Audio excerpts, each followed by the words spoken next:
call the May 19th Board of Education Workshop regular meeting open. If we could have a moment of silence.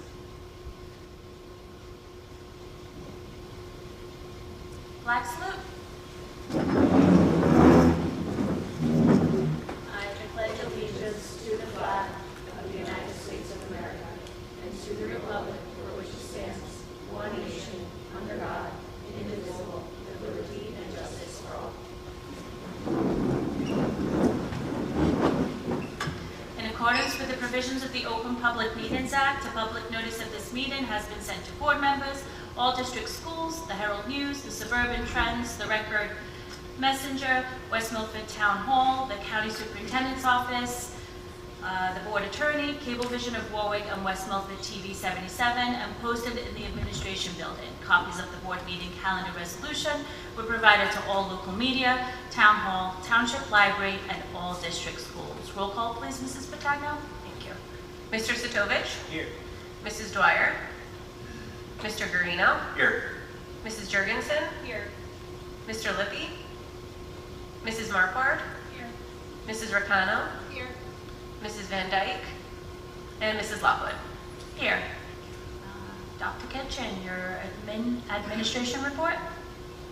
Yes, not much this month. The only thing I've got on here is the HIB grades, and you can see, I know we have our 2 different reporting periods for the year, but you can see in executive content, you can view the individual grades for the schools. The district grade is a 75 or a possible 78, and all the individual school reports are in there for board members to view.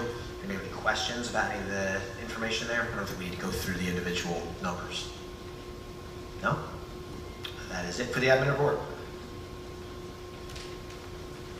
Okay, Mrs. Patriciello. Ms. Patriciello isn't here this evening. If she does happen to come, if she's running a little bit late, we'll move her to when she gets here. So special reports and correspondence, Mrs. Patagno. Thank you. Tonight I have the April 21st, 2026 special meeting, April 28th, 2026 regular public budget hearing meeting, and the April 28th, 2026 executive session minutes. I'd like to move the April 21st special meeting, April 28th regular public budget hearing meeting, and executive session meeting minutes. Second. Any discussion? Any abstentions? All those in favor? Aye. Any opposed? And now we'll move on to the President's report. I just wanted to update one item. So this Saturday was the delegate assembly for the New Jersey school boards. Mr. Sitovich presented the resolution to the delegate assembly that was voted on February 17th in regards to the state school funding formula.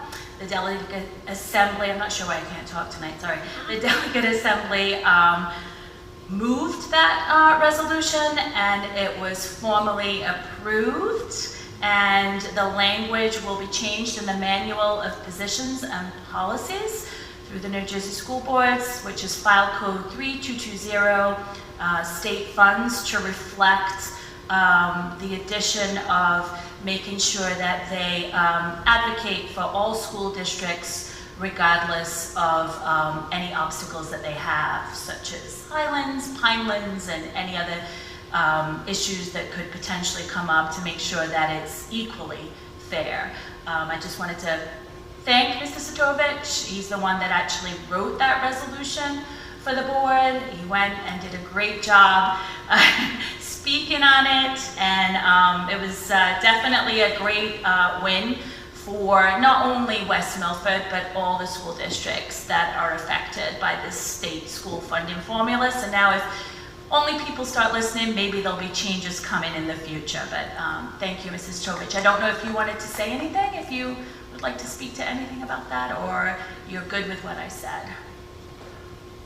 I think you put it wonderfully. Thank you. Yeah, thanks for doing that, Will. Okay, and that's it for my President's report. So now we're going to move on to public comments. We do have speakers signed up, so I do have to read the resolution of all speakers. Will have 5 minutes to speak. until a period of 30 minutes transpires. Before speaking, please state your name, group affiliation, and address for the record. Members of the public who have requested to speak prior to the meeting will be recognized by the chair first.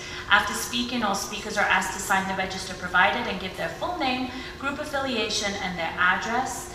All statements shall be directed to the presiding officer. No participant may address or question board members individually.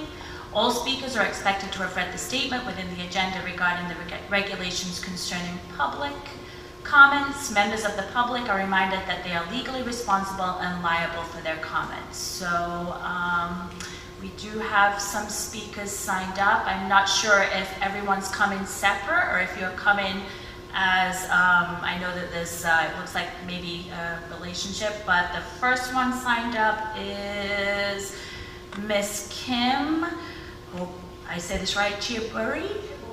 Chiburi.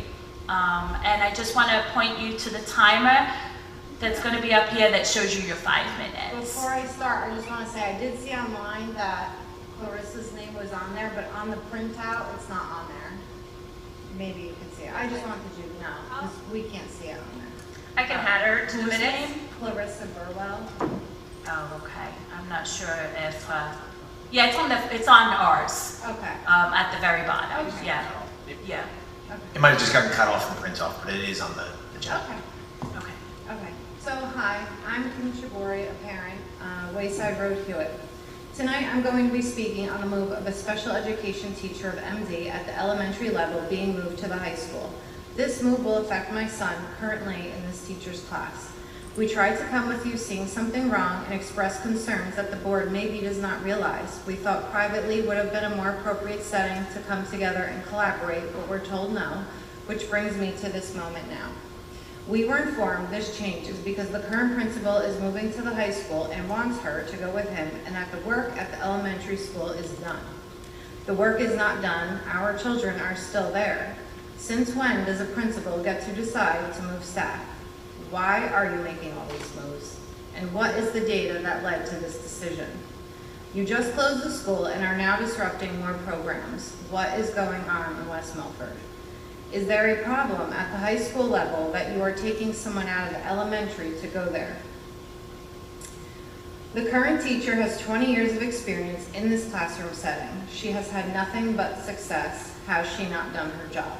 She has a proven track record. Moving her from the elementary school to the high school would be a step backward. She has built a strong foundation with her students who are now demonstrating meaningful growth and success. The foundation years of a child's educational journey are critical.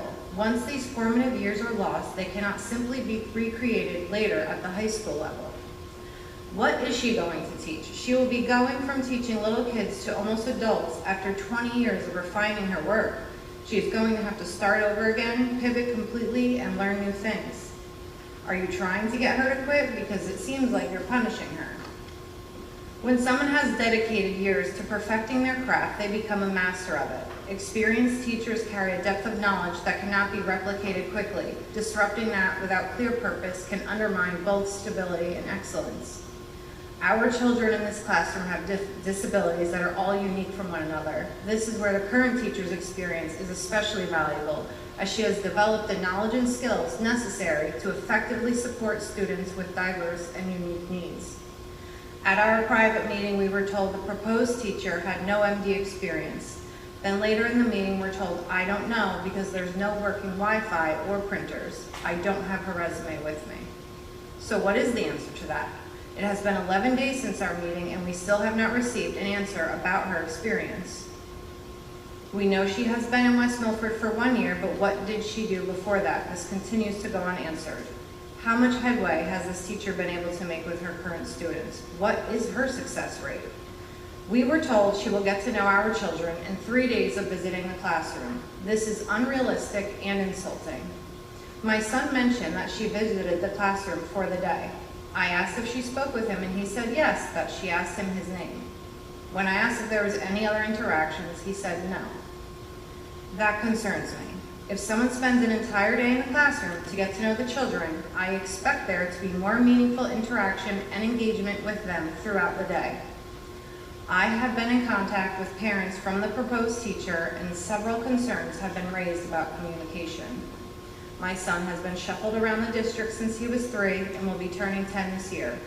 Now that he is where he belongs and making progress, we're just going to strip that from him. This is a huge mistake at the expense of our children, who already have to work harder than their peers every single day and have zero room for regression. Our children will regress. We were told there will be no regression. Are you willing to put that on paper? Why are you treating our children like guinea pigs? Because they are not. Would you want this to happen to your child? I would like answers tonight, but knowing you may not have them, I would like a promise to have answers to my questions within 2 weeks. Tonight we stand before you to speak for the voices who cannot speak for themselves. Lastly, I would like to mention my child's writing piece was just featured in the Messenger. The topic was to write a letter to someone who has helped you, and he chose his teacher. Let that sit with you. Please investigate this and ask tough questions. Our children's education depends on it. Thank you for your time. Thank you. Can I approach the BA to give you my questions so you have them? Yeah, can you?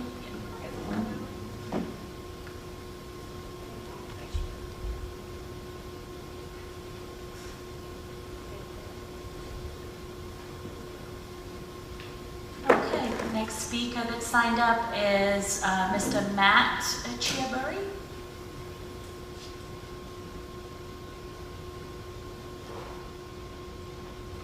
Good evening.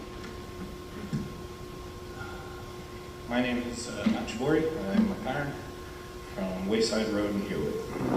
I will be speaking as well about the MD special education teacher being reappointed.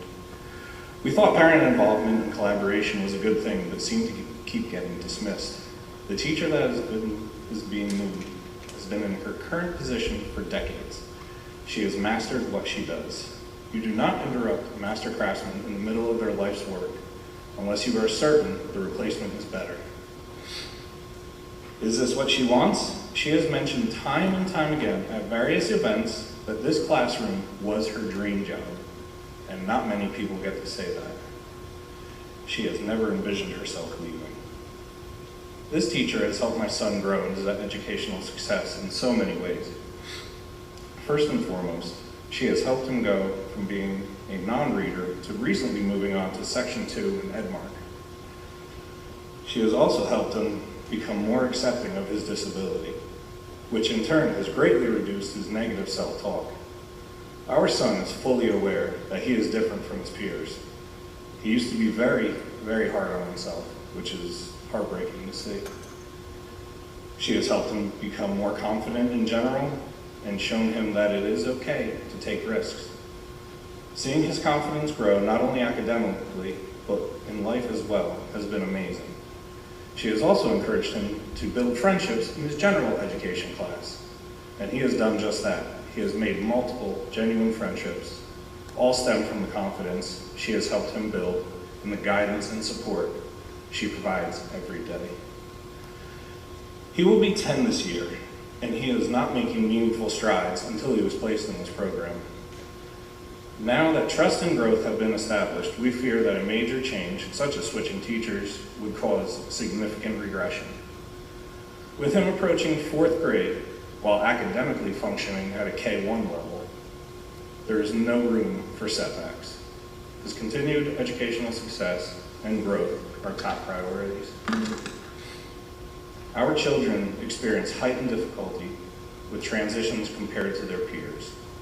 A change in teacher is likely to cause anxiety, which would negatively affect their learning and educational well-being. This is not just one special education class you are disrupting. It is multiple classes in which there are multiple teachers being shuffled around. In our meeting, we were informed that there was no other options investigated for this position. Why is that?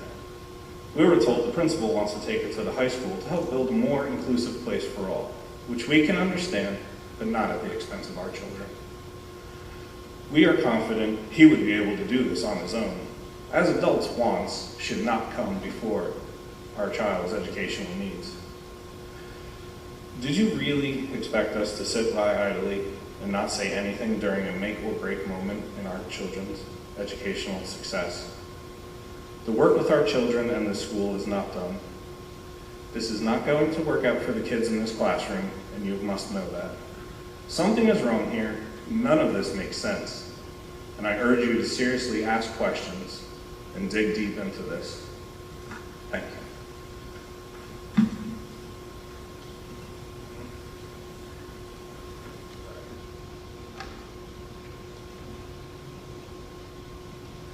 Thank you. Miss Mary Brown?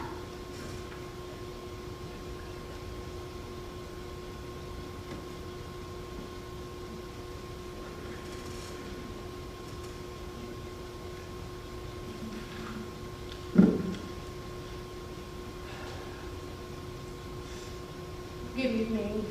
My name is Mary Brown. I'm a parent, and I live on Hampton Road in Hewitt.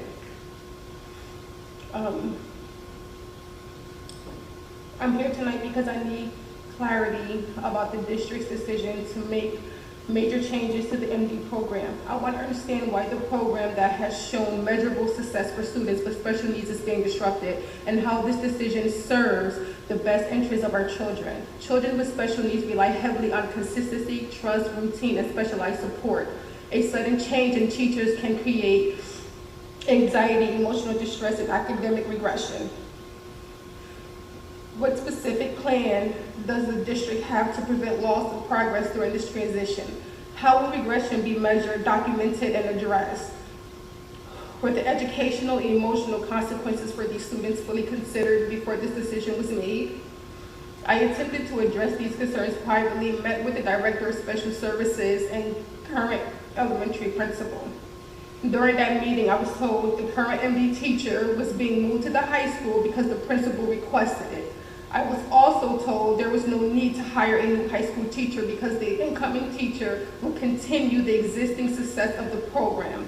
However, I also learned that the incoming teacher has no experience with the curriculum, the assertive technology, or medical devices currently used in the program. I was told she will visit the classroom only 3 times before June to learn the needs of the child.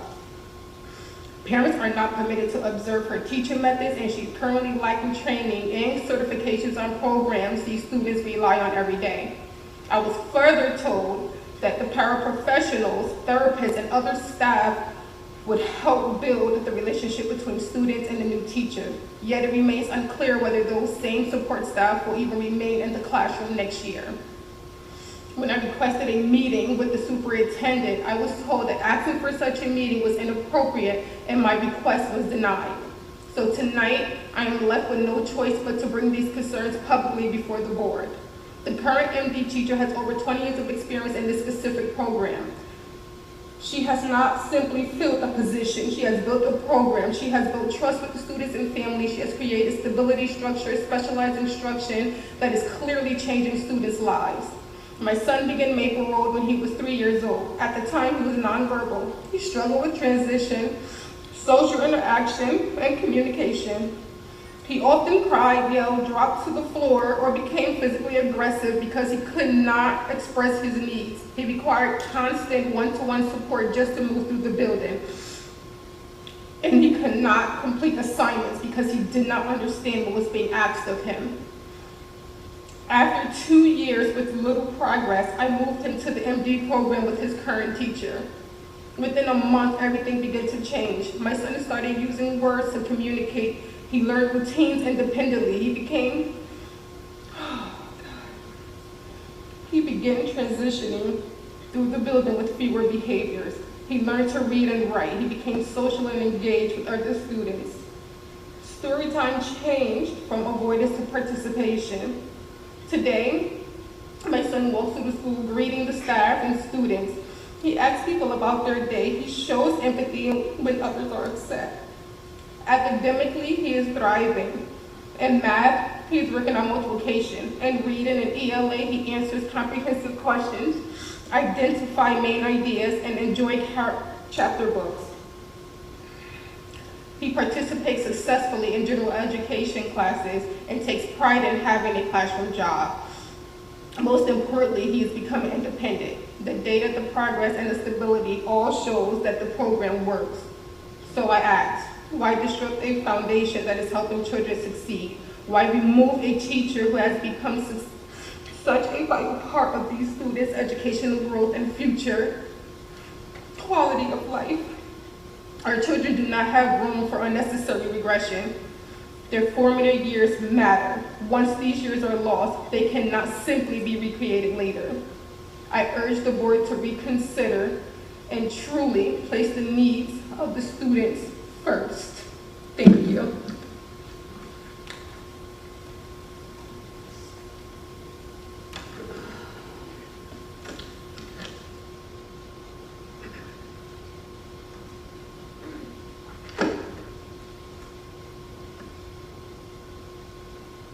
Thank you. And Mr. Gregory Moore, Jr.?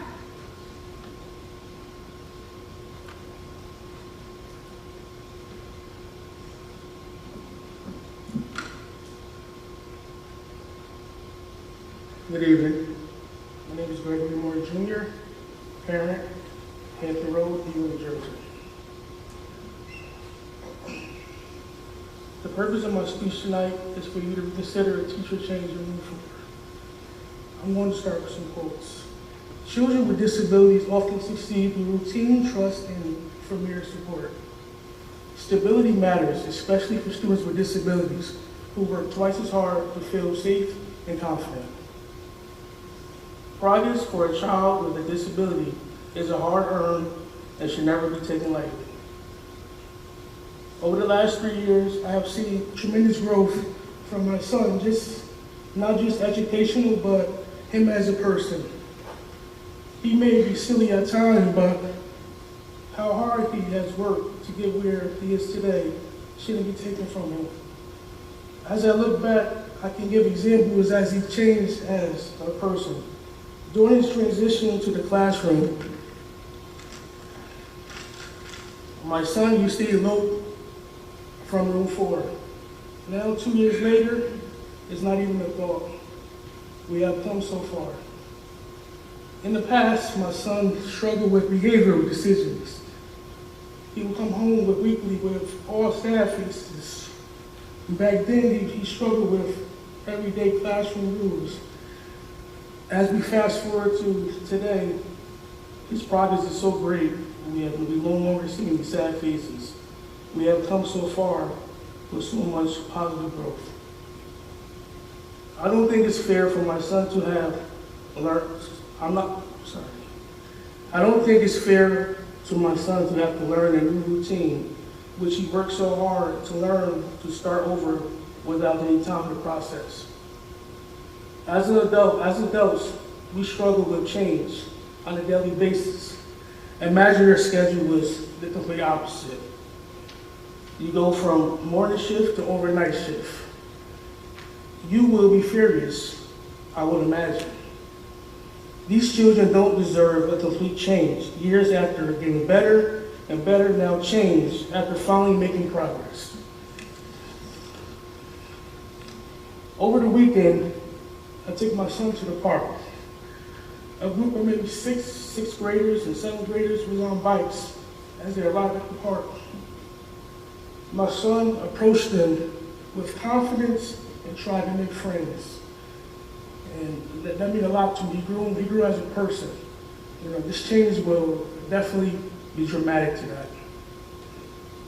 Not only will it be a drastic educational change, but the change will disrupt the growth within they have worked so hard to build. Their character, confidence, willing to try no matter how tough things may be, they keep going. In conclusion, I ask the board to reconsider the change that would take a big toll on these students' well-being and educational growth. They have come so far, and change is not necessary. We are left with hope. Hope everything works out. Hope they don't regress. Hope for the best. Is this change worth the gamble without children's education and growth? Thank you very much.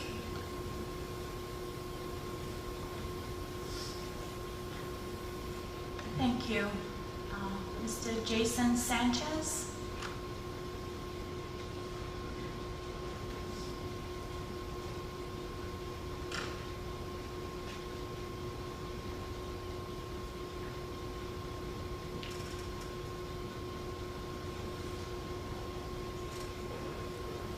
Good evening, members of the Board of Education. Thank you for allowing me the opportunity to speak with you all tonight. My name is Jason Sanchez, and I live over on East Avenue. I am a parent here in West Milford. I am here to speak with you tonight on behalf of my son, Jackson. He's a student here and is part of the Multiple Disabilities Program. Before coming here to West Milford, we were in the Patterson School District. There were many times where we would speak to his teachers there, and it would sound like they all had given up on him. But not here, not with this teacher. Because of her program, he's doing simple math, and because of her targeted reading programs, he's reading at a kindergarten level. And he loves reading to his mother and I. He is a truly exceptional teacher that has helped him immensely. He has made such great strides in his academic endeavors, and it is because of her. Which would bring us here today. We were told a couple weeks ago that she would be moving on from her class, which crushed us. We were told that this is what is best for the district, which I can't even begin to understand. How could her leaving our children possibly be what's best? That there would be no regression. If so, is there any way we can get that in writing? Because we know that she's the reason our children are doing so well. The reason why they are progressing past their own limits. She connects with her kids on such a deep level that we know if she leaves, our children will fall victim to heavy backsliding in their education. This is not something we could even bear the thought of. Our children deserve a teacher that cares for them, is invested in their success, and wants to see them grow. A teacher of this caliber appears once, possibly in a generation. They need the stability she brings. We cannot simply fill that void with another educator, because it'll create a hole in the very culture of the school. Our children need her to stay. And I ask, why would she need to be pulled into high school? Was the high school in some kind of trouble? Was the only idea was to pull the MD teacher away from her kids? I just need to know why it feels like our kids are the ones being punished. Why is she being ripped from them? When a teacher connects with their children on that level, something happens. You call it whatever you like, but there is an absolute trust that adheres to their dynamic. They feel safe to be who they are, and what they gain a confidence that allows them to try new things. Speak with their own peers and become fast friends. Their performance in class excels because they don't feel stressed with her. They know that there is no failure with her, just progress. I understand that the Board of Administration faces incredible difficulties with these type of decisions, with staffing and budget issues. And I do understand that this is a very delicate balancing act that you guys have to do. However, I urge you to look beyond that and see how much this teacher means to our children. The data that matters most, their success, their stability, and their joy. There's no way the data would reflect that this is the best decision, that our children are losing the teacher that means so much to them is in their best interest, that their success with their current teacher is not the best metric in which this decision was based on. In conclusion, schools aren't great because of the buildings, they are great because of the teachers that are in them. This one teacher stands out amongst them all. Her success with our kids proves that much. It proves with the right individual in the right place can make a lasting impact on not only the school, but the entire community. Please keep her where she is most effective, and where she is loved, and where her impact is multiplied every day. Please keep her with our kids. Thank you for your time and your continued dedication to our children.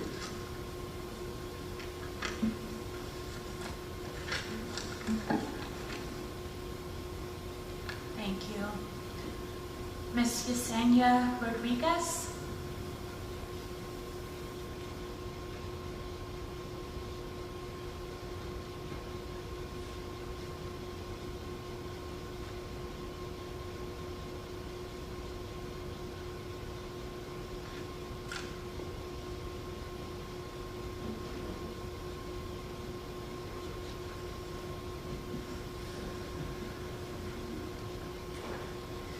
Good evening, members of the Board of Education.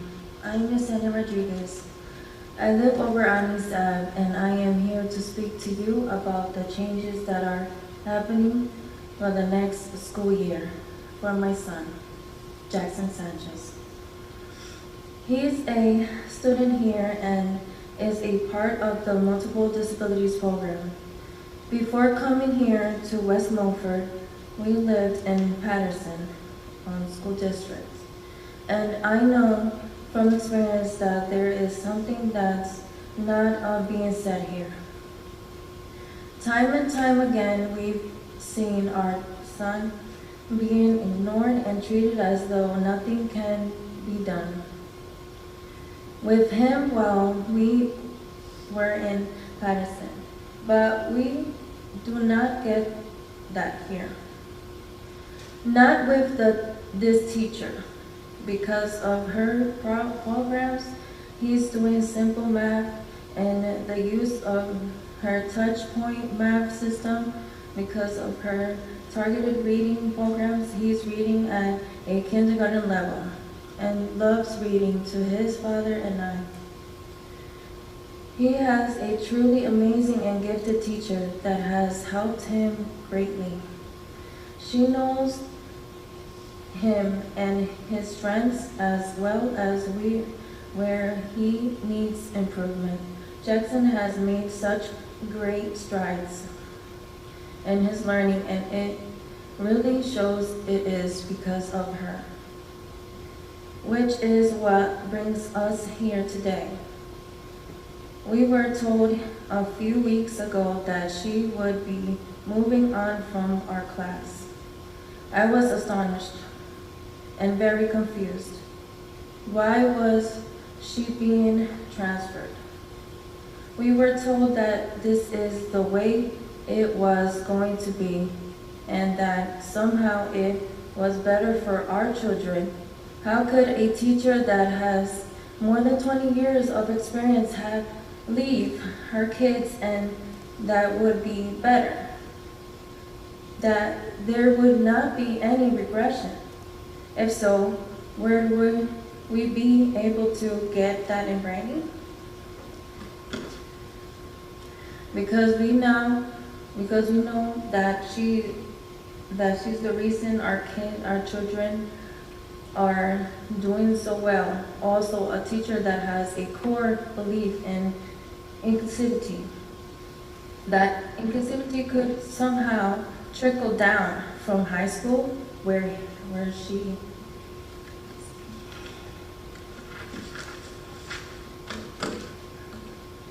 she would be, and that it's a good thing.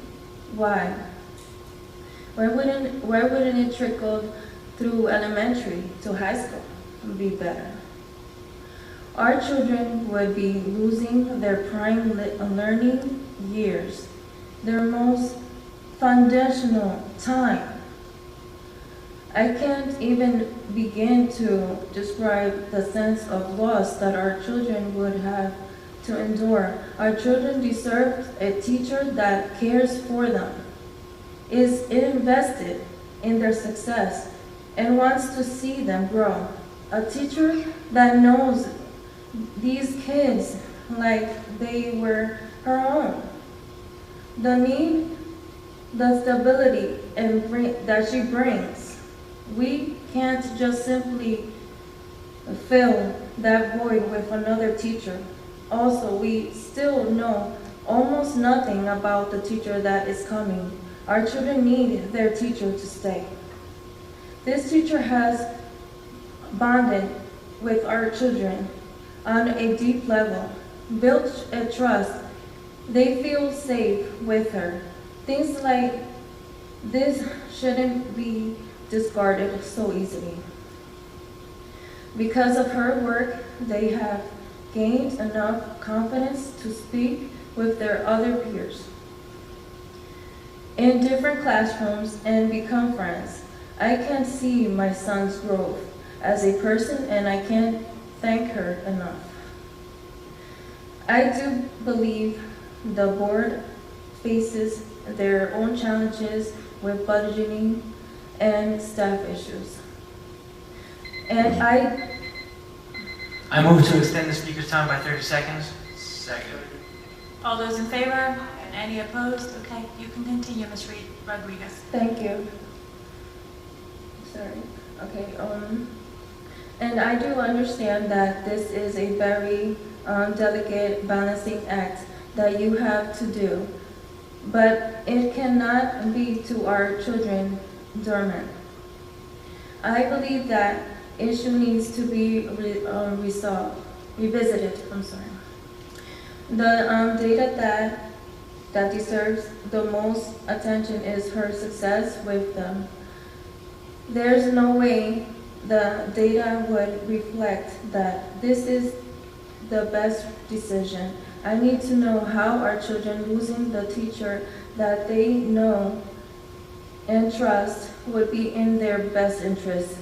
That her leaving was the best thing for them.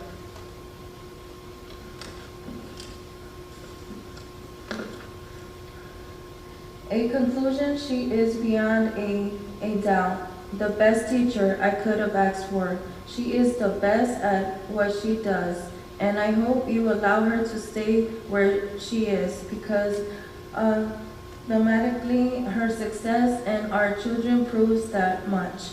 Please keep her where she is most effective, where she is loved by her students. Thank you for your time and your continued decision to our children, and thank you for giving me the opportunity to speak with you all tonight.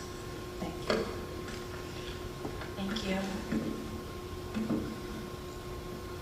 Mr. Pat Cisak? Excuse me, Claire? See, we have 5 minutes of public comment left. I'd like to make a motion to extend that to 15 minutes more. You can extend it after this. We actually have 3 more speakers that is signed up from the multiple disabilities class, and then we also have another speaker that signed up, and then we're probably going to have to open it up also to see her. So yeah, so we might want to extend it by a little bit more than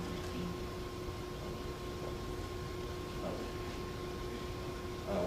Hi, my name is Patrick Sizik, and I live on Keel Road. My son is enrolled in the class of the teacher we're here to advocate for today. My son has a very rare diagnosis called schizencephaly, and I want you to understand what that means for our family. Because it means that every single year, every placement decision, every teacher assignment is not just a bureaucratic checkbox. It's the difference between our child moving forward or falling behind. It's the difference between a future with possibilities and a future full of obstacles that didn't have to be there. I'm standing here tonight because this teacher has been the only teacher to truly reach our son. Not just our son, but all of our kids, each one in their own unique way. She has a gift, and that gift is working with young children with disabilities. She knows it, we know it, and I believe deep down this board knows it too. Being the parent of a child with a disability has taught me many things, but the most important lesson I have learned is early intervention is the key to our children's success. The research supports it, our experience proves it, and it is not a coincidence. The principal told us in a meeting that his hope is to bring inclusivity to the high school and that it will trickle down to the other schools from there. I say this with the greatest respect. Trickle-down economics never worked, and I can tell you with the utmost certainty, trickle-down inclusivity will not work either. Inclusivity works in the elementary school for the exact same reason early intervention works, because children's brains are malleable at a young age. The window is precious and it is short. You cannot replicate it at a high school level.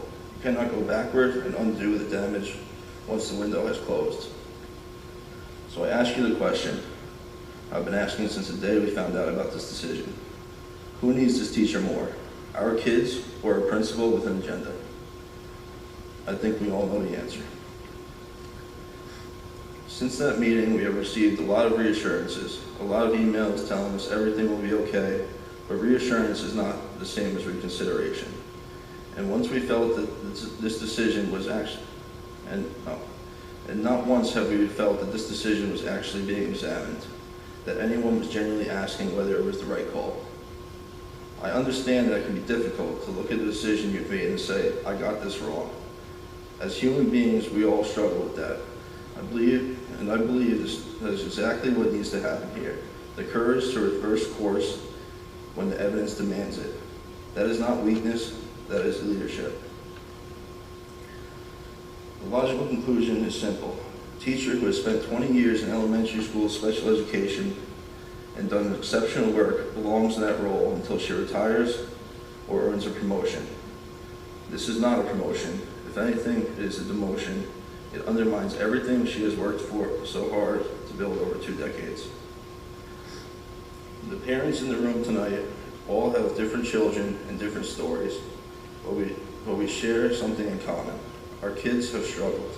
They have had hard years, they have had teachers who didn't know how to reach them, and placements that didn't work. And then we found her. I think I can speak for every parent when I say we breathed for the first time in a long time. When you have a child who has struggled and you finally find the teacher who makes the difference, you do not let that go without a fight, because we all know what the alternative looks like. We have lived it. We refuse to let our children regress, and regression is exactly what will happen if this move is made. So I want to leave you with one final question, and I want you to sit with it. Who needs this teacher more? And as you answer that question, I want you to do one thing. Imagine it is your child in that classroom. Imagine your child has a disability. Imagine your child finally found the one teacher who reaches them, who understands them, who helps them grow. And then imagine someone decides to move her. What would you do? I already know the answer because I'm standing here tonight. And then one last thing. Today was National Schizencephaly Day at the school, as well as Nolan Day. And I can say with confidence, his teacher did that for him.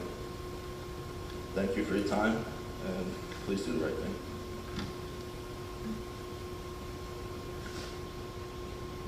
Thank you.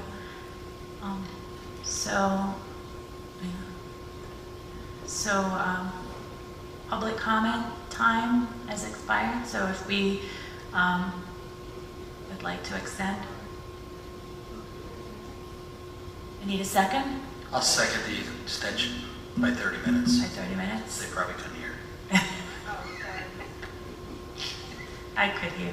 Okay, all those in favor? Any opposed?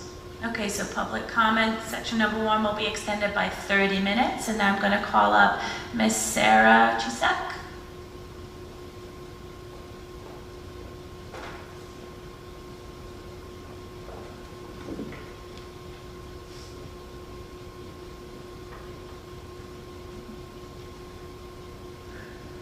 Good evening, members of the board. My name is Sarah Cizik, and I am the stepmother of a beautiful child who is a student in the special education class we are discussing tonight.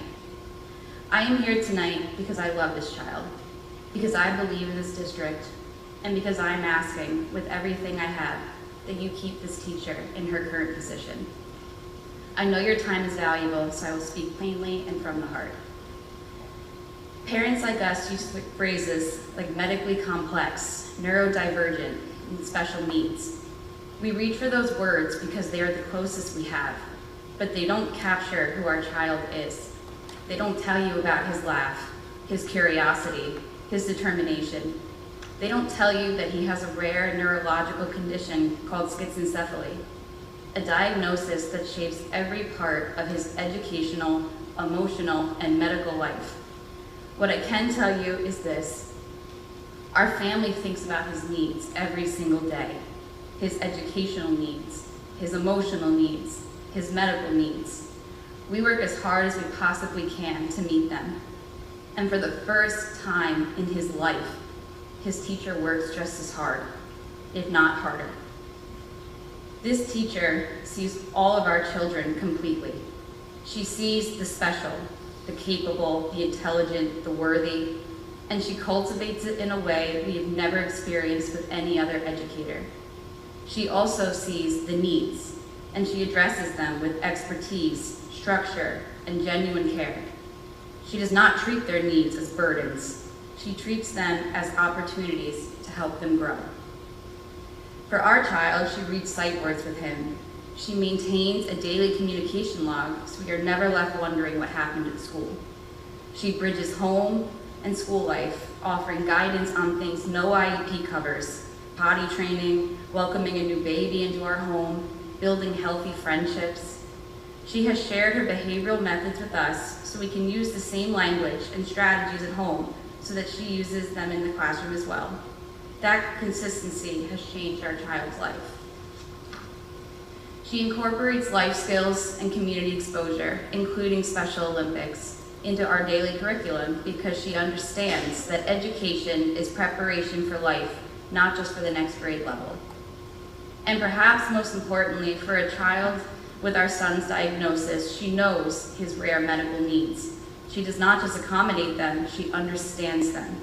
That depth of knowledge is not something you can find in a substitute or replicate overnight.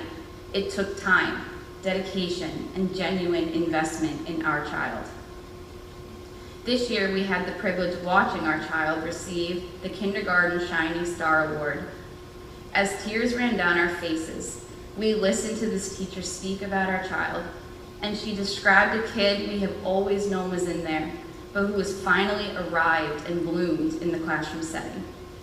We clapped until our hands hurt. We clapped for our shining star. And we knew in that moment that he is shining because this teacher claps for him every single day, while holding him to the standard that both she and our child know he is capable of. After years of discouraging reports, feelings of helplessness, and not knowing how to bridge a growing gap, our hearts overflowed that day. That is what this teacher has given our family. Before coming here tonight, we met with the administration to voice these concerns about this decision. What we encountered was not dialogue, it was a notification. We were placated, spoken to as though this decision had already been made and our presence was a formality. Not once did the conversation meaningfully address the impact on our children's development or the reality of what it means to remove a teacher who has spent years learning rare diagnosis, building trust, and creating a system that works. We left that meeting without answers, without reassurances, and without the sense that our child's needs had been genuinely weighed. The transition plan that was presented to us made that even clearer. It did not address the needs of these children. It addressed the administration wants of the principal. There is a profound difference between these two, and that difference matters enormously when we are talking about children with complex, rare, and serious needs. Our children's developmental well-being is not a convenience to be managed. It is a legal obligation and a moral one. Our need outweighs his wants. Move to extend the speaker's time by 30 seconds. Second. All those in favor? Any opposed? Continue. Thank you. That is why we are here. Because the administration will not ask these questions, we will ask them ourselves, in front of this board, on the record, where they cannot go unanswered. Our child and our family as a whole are stronger, more equipped, and more hopeful for the future than we have ever been, because this teacher is in our lives. I understand that boards make difficult decisions, and I respect the weight of this work. But I am standing before you tonight because some decisions have consequences that go far beyond a budget line or a personnel chart. For children with complex, rare, and serious needs, the right teacher is not interchangeable. The right teacher changes the entire trajectory of a child's life. We have that teacher for our children. We are fervently asking, as parents, as advocates for our kids, and as members of this community, that you keep her in her current position. Please, protect what is working for our child and every child in her care. Thank you. Thank you. Ms. Clarissa Burnwell.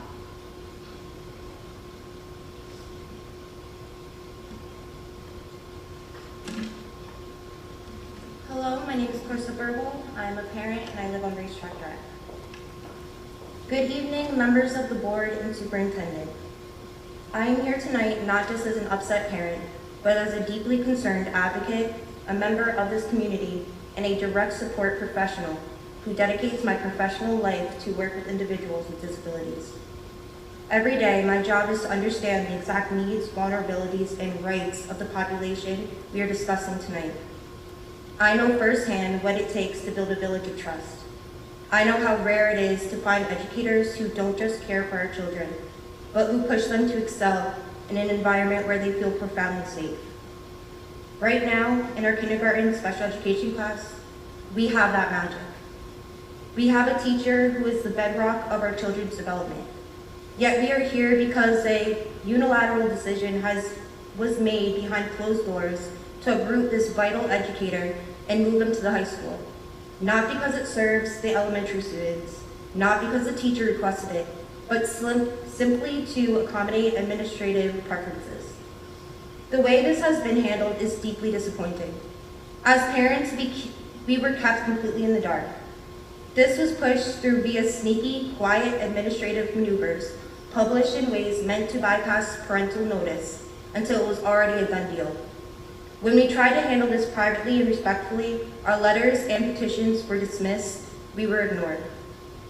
Let me be entirely clear.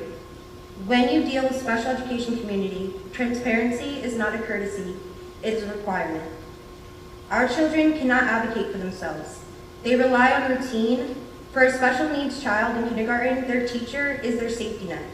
Uprooting an educator who has explicitly stated they were planning to leave their home they took years to create, who loves these children, and who has built a sanctuary of growth for them, is a disservice to their education and their emotional well-being. Furthermore, the administration's proposed transition plan shows a straggling lack of due diligence. The replacement candidate currently being considered comes with a stated history of poor communication with families. In a special education room, a lack of communication is not an inconvenience, it is a safety hazard and a red flag. Our children often cannot come home and tell us how their day went, if they are hurting, or what they need. We rely entirely on the bridge of communication between the teacher and the home. Replacing a stellar, dedicated educator with someone who historically fails to communicate. Hold on, we're not going to speak about the qualifications of the other teacher. Okay. Which remain. Okay.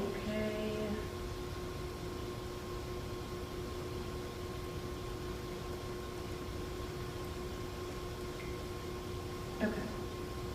We owe these children, at the very minimum, a highly qualified, thoroughly vetted candidate who commands the trust of the parents. You cannot pull the rug out from our most vulnerable students and replace it with a question mark. We have built a village here. We have a teacher who doesn't just do a job, but who fights for our kids, protects them, and pushes them to achieve milestones we were told they might never hit. As a professional in this field, I am telling you, you do not break the bond for administrative convenience. I urge this board to look past the bureaucratic paperwork and look at the children whose lives are being disrupted. Keep our teacher where they are desperately needed, where they want to be, and where they are currently changing lives. Thank you.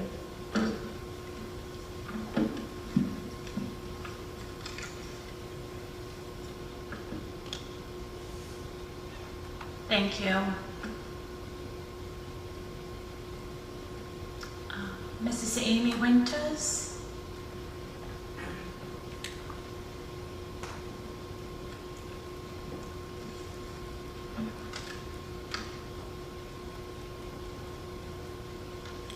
Good evening, Amy Winters, Old Hoop Pole Road, Oak Ridge, New Jersey.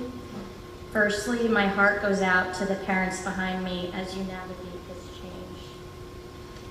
Separately, I spent some time going through tonight's agenda, and it really highlights how difficult it has become to run a public school district right now, not just in West Milford, but across New Jersey as a whole.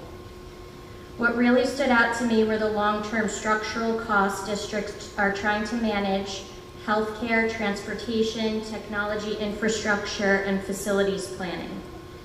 For example, one family PPO health insurance plan now costs the district over $73,000 a year.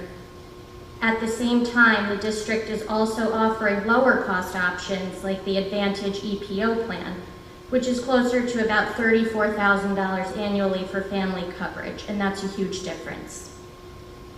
I also noticed the agenda references health incentive payments, which the board kindly confirmed today, means the district already offers incentive-based strategies to help manage healthcare costs. So I just want to point out that even in my own family, we ended up switching into the NJ Educators Health Plan this year rather than staying in the PPO plan. For us personally, the monthly savings were significant, and when we really compared the plans side by side, the differences were not nearly as dramatic as we originally assumed. In our case, one of the main differences was a slightly higher ER deductible, but overall the plan still met our family's needs well and saved us hundreds of dollars each month on premiums.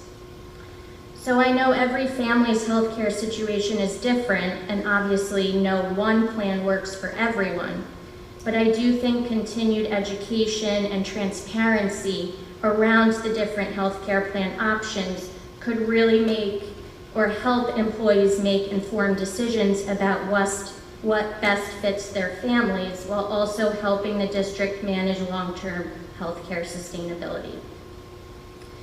So transportation is another major issue that stood out to me. The district is renewing over $1.1 million in transportation contracts for just in-district routes, while also managing bus leases, maintenance, fuel, and operational costs.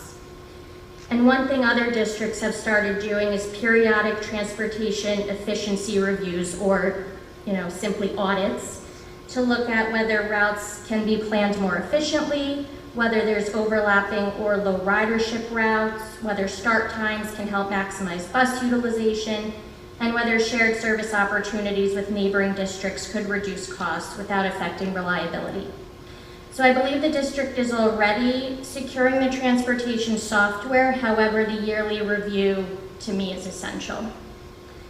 And I understand transportation is incredibly difficult right now, and that reliability and student safety always have to come first. These are not criticisms, just long-term ideas that may help support sustainability moving forward. Lastly, I also noticed the new policy regarding maintaining idle or underutilized facilities. I understand this may simply be part of a long-term operational planning, but I do think it naturally raises questions from the community about enrollment trends, building utilization, and future district planning.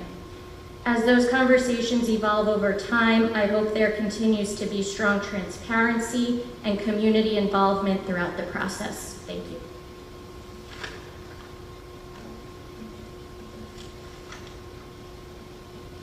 Thank you. Is there anyone else wishing to speak about agenda items? You can come up, sir.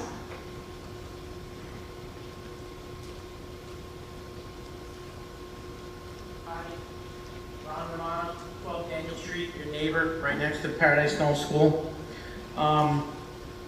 I just have a couple things I want to say. First, I haven't come to the Board of Ed meetings in a long time, since last time. That's on me. I should have paid attention more. And in the times that I have gone to the Board of Ed meetings previously, I haven't seen many wins. It seems like you all can have a win right now by listening to these parents. Because it's rare when I hear in West Milford someone get praised the way these parents have praised this teacher. And, I think you should take it. That's number one. Number two, I see in the agenda there's 15.2, approve resolution urging relief from rising public school employee healthcare costs. Now I'm not going to pretend to know what the board has done in those intervening years when I haven't been around, but from what I can understand, this is the first time I've ever heard of something like this. I could be wrong. I'm trying to figure out why it's coming now, after PK was closed. My newly met neighbor, who's very adept at this stuff, mentioned the plan for, you spoke very well, who spoke about the plan for maintaining unused buildings. That seems to be a new thing too. I don't think that's been around in the 45 years I've been in town since Hillcrest has turned into what it's turned into. So hopefully you as my neighbors will be good neighbors and maintain the property properly and keep it from being a apartment complex for critters. That's it. Thank you very much.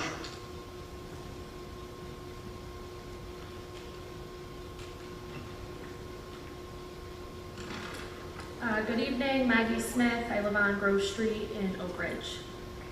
As a Paradise Hill parent, we were told the school closure was inevitable. There was absolutely no other financial choice but to close the school and displace our children, and we were told that that was absolutely necessary.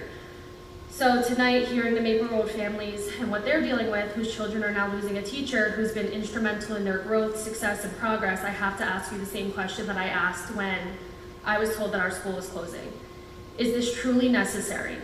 And how is this the only option? What other alternatives were explored before deciding to remove someone who has had such a meaningful impact on these students? If every single one of her students and their families, even the teacher herself, are strongly against this transition, why not listen? Why not trust the judgment of an educator with over 20 years of experience who clearly understands the needs of her students and has proven herself through the strides and success these children have made under her guidance? You asked the Paradise Knoll families to accept that there was no other routes available. Now these families deserve the same transparency. Show them every option was considered before arriving at this decision, and show them what sacrifices or alternatives were explored before choosing to disrupt the children's education, stability, and support system. There's already enough damage being done within this community and this school district with closing PK. So please understand that as parents, we will not stand down when it comes to our children and other children in this community that we chose to raise our families in. These are not just staffing decisions on paper. These are children, families, classrooms, and trusted relationships that matter deeply. Thank you.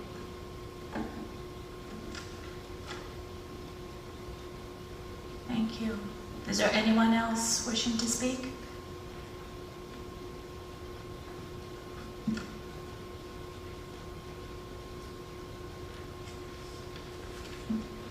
Good evening. My name is Reagan Asenzo. I live on High Crest Drive obviously in West Milford. I would first like to thank the members of the board and understand that's not an easy job to do. I'm here for some clarification from Mr. Sitovich. I know that you can't necessarily address me or anything, but just I would appreciate an email or further communication regarding a statement that was made at the board meeting on April 28th.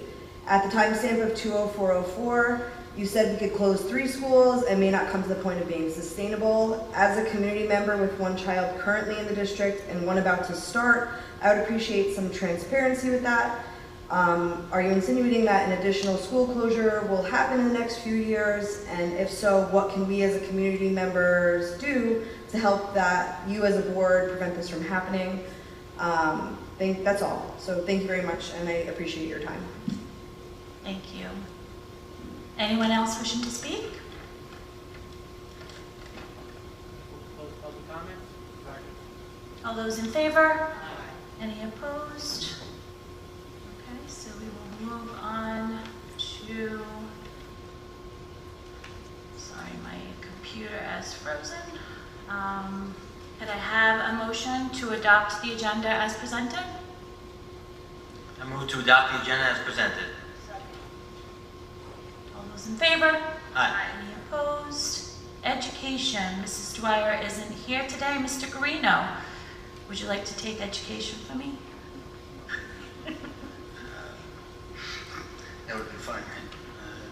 I'd like to make a motion to move education items 11.2 through 11.6. Get that right. Any discussion?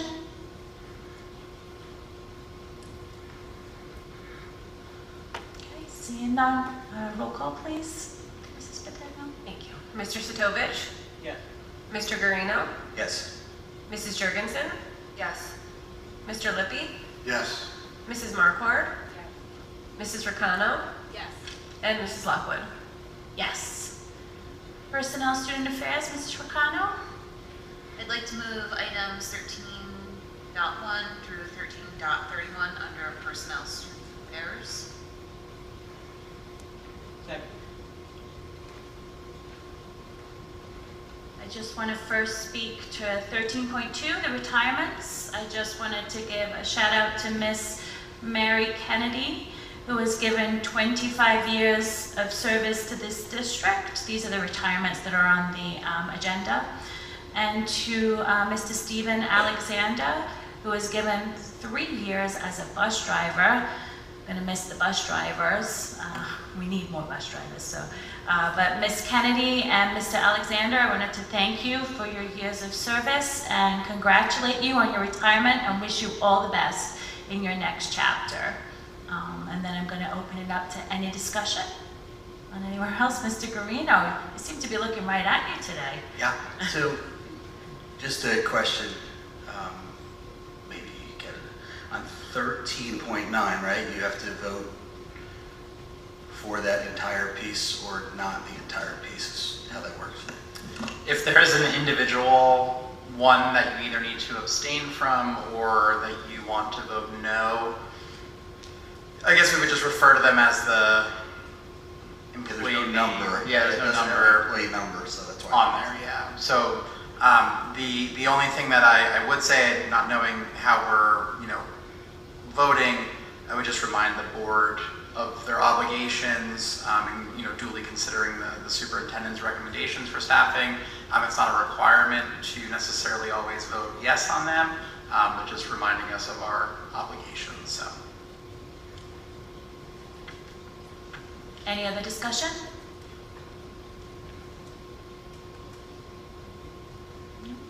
Seeing none. Roll call, please, Mrs. Patagno. Mr. Sitovich? Yes. Mr. Guarino? Yes on all, and on 13.9, I don't have the teacher number, but Clave. So you voted no to 13.9? Right. Okay. No, not the entire 13.9. You said I could do it individual, right? Yeah, so you're voting yes to everything on 13.9 Right. except for that one staff member. Right. I'll get the staff. Okay.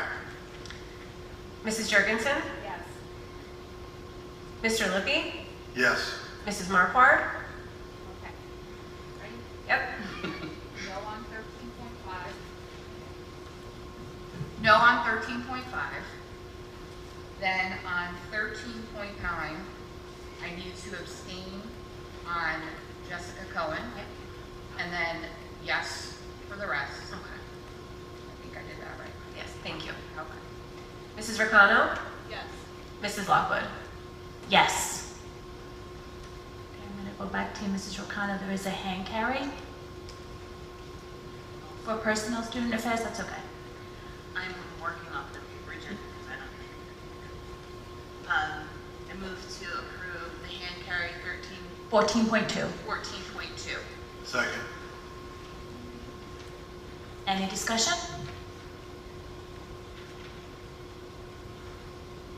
Seeing none, roll call, please, Mrs. Patagno. Mr. Sitovich? Yes. Mr. Guarino? Yes. Mrs. Jurgensen? Yes. Mr. Lippy? Mrs. Marquardt? Yes. Mrs. Ricano? Yes. And Mrs. Lockwood? Yes. Operations and Finance, Mr. Sitovich. I'd like to move resolutions 15.2 to 15.43 and 16.2. Could I have a second? Second. Any discussion? Yes, Mrs. Marquardt. I would like to respectfully request to table 15.17. It had not come to committees that I'm aware, and I do have some questions. So I would like to ask if there's any possibility that that could be tabled. Or make a motion to table it.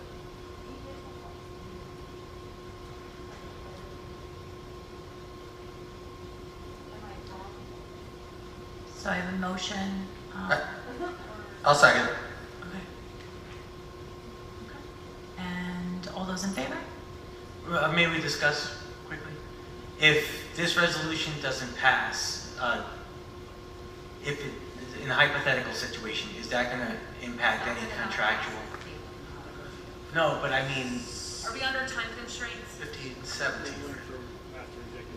Yeah, because that would have to happen in this meeting, that they would. We would come back out after executive session.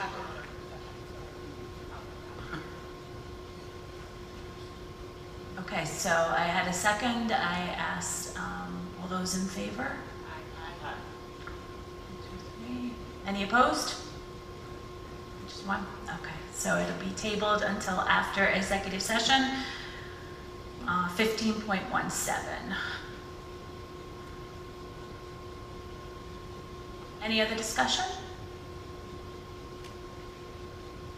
Now we're voting on 15.1 through 15.43 and 16.2, with 15.17 not being on the agenda, just to make it clear to everyone. Mr. Sitovich? Yes. Mr. Guarino? Yes, with recommended abstentions. Thank you. Mrs. Jurgensen? Yes. Mr. Lippy? Yes. Mrs. Marquardt? Yes, with recommended abstention. Thank you. Mrs. Ricano? Yes. And Mrs. Lockwood? Yes. Okay, policy, Mrs. Marquardt. Make a motion to move 17.2. Any discussion? Seeing none, roll call, please, Mrs. Patagno. Mr. Sitovich? Yes. Mr. Guarino? Yes. Mrs. Jurgensen? Yes. Mr. Lippy? Mrs. Marquardt? Yes. Mrs. Ricano? Yes. And Mrs. Lockwood? Yes. Committee reports and liaisons. Is there anyone wishing to add anything that isn't already up on there? Yes, Mr. Lippy. On the technology side of things, I'd just like to thank Dan and the team and the technology thing for doing what you guys are doing in order to save us money with not having to buy new Chromebooks this year, repairing from the old ones and everything else. I did see that our minutes were up there before, but they're not up there now. I don't know what happened to the minutes. But the amount of money you're looking at saving is going to help us, everything we do. So thank you. Okay, I just wanted to actually speak to the CPAC committee that is on there. So I've been asked to announce that there will be a CPAC virtual parent meeting at 7 p.m. tomorrow evening. And then the CPAC meeting is scheduled for next week, the 27th, 7 p.m. at Highlander Academy. So no other committee reports. Old business. Anyone have any old business? All those in favor? Any opposed? New business? Any new business? Yes, Mrs. Rocano. 2 weeks ago, our boys lacrosse team was victorious over Wayne Valley to win a state county championship. So I wanted to just congratulate them. I know, we're missing our student representative who gives the huge report, so we weren't prepared to have to congratulate sports and other extracurricular activities, because she always does such a great job of doing that. Which leads me to actually, I guess, something I could bring up in new business is in the potential that the student representative cannot come. Maybe we could have them just at least send the report that we could attach to the agenda, so that at least that it's there, so that maybe we could speak to a few of the accolades that are going on in our district, or at least the community would know. Might be something worth looking at for the future. Yeah, it's a good idea. Any other new business? Okay. All those in favor? Any opposed? Okay, so now we're going to go to the public comment, which would be on non-agenda items, or you can even speak to agenda items. So all speakers will have 5 minutes to speak until a period of 30 minutes transpires. Before speaking, please state your name, group affiliation, and address for the record. Members of the public who have requested to speak prior to the meeting will be recognized by the chair first. After speaking, all speakers are asked to sign the register provided and give their full name, group affiliation, and their address. All statements shall be directed to the presiding officer. No participant may address or question board members individually. All speakers are expected to have read the statement within the agenda regarding the regulations concerning public comments. Members of the public are reminded that they are legally responsible and liable for their comments. I know we have one gentleman who would like to speak. I don't know if you want to come up now.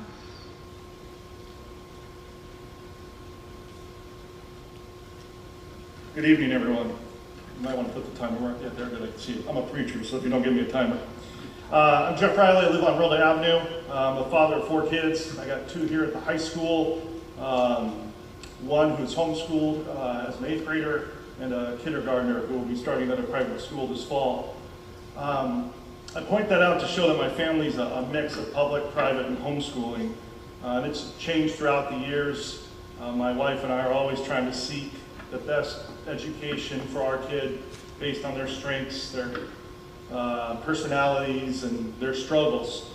That's one thing I've loved about living in West Milford the last 9 years, is that it's allowed us the flexibility to make those decisions for our kids and still allow them, if they're not attending the public schools, to participate in athletics.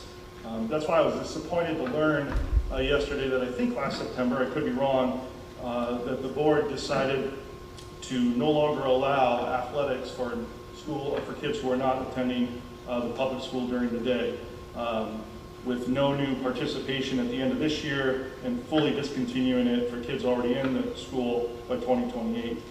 It disappoints me because if my wife and I determined that for our 8th grader that homeschool is really what's best for her, that we will no longer have the opportunity for her to participate with sports here at the high school.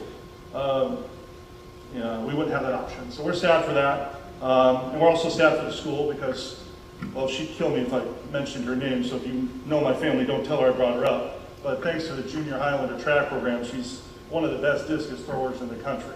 And so I know that she would really benefit the high school in the track program. Now, I understand you guys have reasons for this decision. I really appreciated my phone conversation with Dr. Kitchen today. It's your guys' job to weigh all of this. And so what I would like to do is, if somehow, as a parent, I can help solve some of these problems. You guys have so little time, that if I can help figure out some of the specifics of why you no longer saw it as a benefit for the school, we can help to resolve those in some ways. I would like to offer my time to do that. I plan on emailing all of you after I figure out how I email all of you, maybe be able to get some more specifics that I can look into.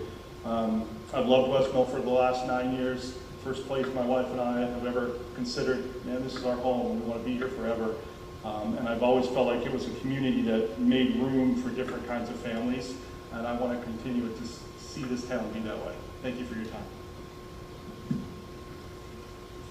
Thank you.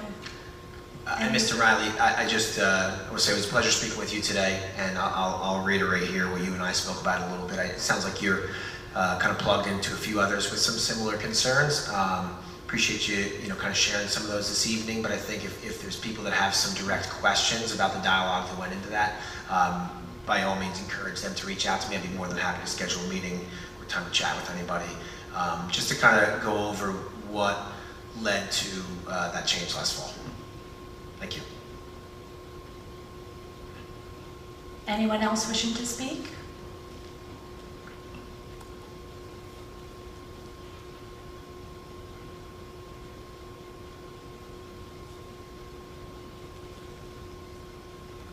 I'm Becky Nishala, and I am a proud Highlander mom of homeschool kids that participate in sports for the last decade or so.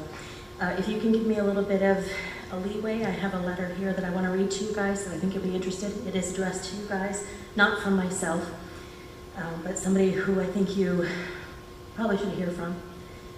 To the West Milford Board of Education, my name is Ray Ferriola. I have been the head boys soccer coach at West Milford High School since 2014.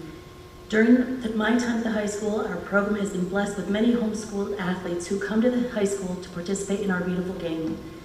These athletes have included 3 team captains and many great competitors that have helped lead the West Milford boys soccer team to Big North Independent League championships. Sorry, I'm 2 weeks post-op, so I shouldn't be talking. And a North 1 Group 2 state championship. As you guys know, the boys varsity soccer team was highly successful this year. In my experience and in the experience of my fellow coaches, the homeschooled athletes have consistently dedicated, well-behaved, hardworking, and driven. They have been solid contributors in our successful seasons and important building blocks in the years when we were struggling as competitors. As a group and individually, we have found that they have come from great families and their contributions to the field have only been surpassed by their character and by the way that they conduct themselves in a team environment as well as off the field. The relationship between the high school athlete team and homeschooled athletes is a two-way street.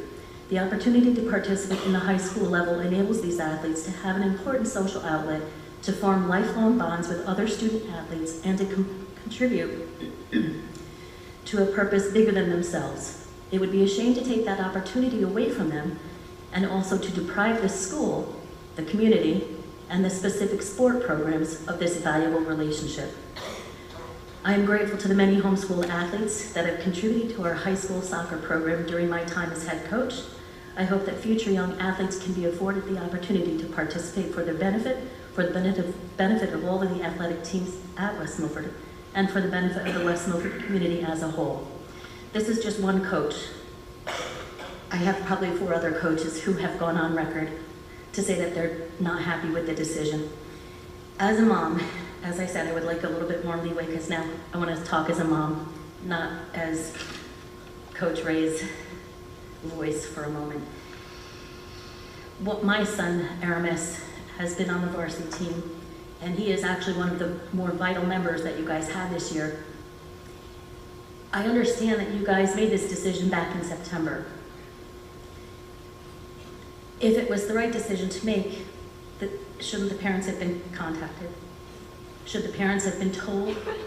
Should the public have been made aware?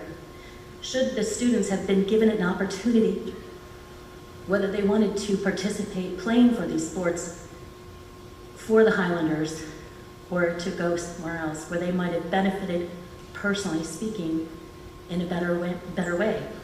My son was the only left-handed footed player, so the coaches put him in a position that he's never played before. He's been playing soccer for since he was 3 years old. They put him on left defense. He not only did well, he excelled, and it is because of his solid defense that the team did as well as they did. There are families that will go on record saying this. So your team benefited greatly by having my son there. He should have been given the opportunity, whether he wanted to continue playing for the Highlanders that he's played for 4 years. He's been blessed to do that, but you guys have been blessed to have him. And your team has succeeded because he's done well as other homeschooled kids. He should have been given the opportunity because in his opinion, and I'm going to give a rough quote and be gentle, because he's a 17-year-old kid. When I told him what was going on, his comment to me was like, so they knew about it and they used us all season long. And maybe that wasn't the wisest choice. You guys should have maybe let them choose whether they wanted to. It felt like a slap in the face. He's been very consistently playing for Highlanders. He's been very consistently playing since he was 3 years old for West Milford. And the boys that we had this year were a special team. They were phenomenal. It's because they were working together that my son decided to stay and play with West Milford instead of going to Don Bosco, instead of going to a team where he would have been recognized, instead of continuing. Excuse me one moment. Move to extend the speaker's time by 30 seconds. Okay, thank you. Instead of going, just 1 second. All those in favor? Aye. Any opposed? thank you. instead of going to a school that would have been personally more beneficial for him in the long term, he chose to stay to play with West Milford for good reasons, and it feels like a slap in the face.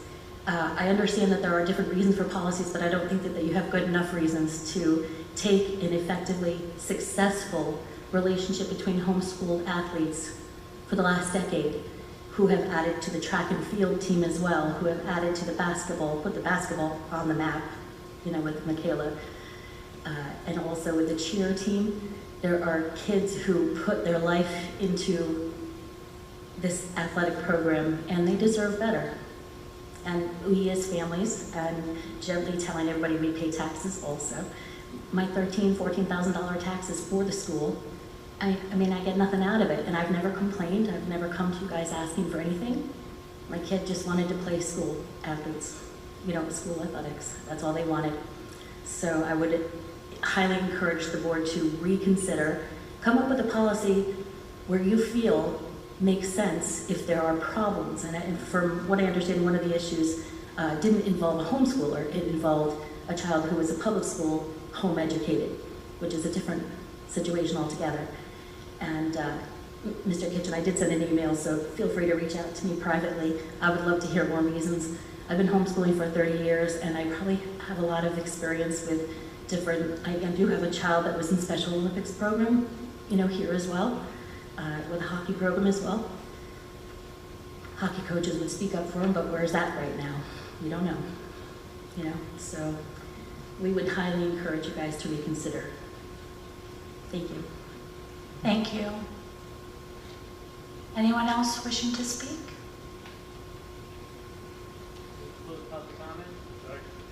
All those in favor? Any opposed? Okay, Mrs. Ricano, can you take us into executive session, please? At 8:28 p.m., I move to go into executive session for the purpose of discussing personnel appointments, resignations, current litigation matters, special education matters, negotiations, HIBs, and matters of attorney-client privilege. Executive session minutes will not be released until such time as the privilege or confidentiality is no longer applicable. The board will be in executive session for approximately 30 minutes. Action will be taken when we return. We'll come back. Yeah, because we're coming back to vote on the Ops and Finance resolution, and then we'll go back in, yeah. Second. All those in favor? Any opposed? So we'll be returning in approximately 30 minutes to vote on 15.17.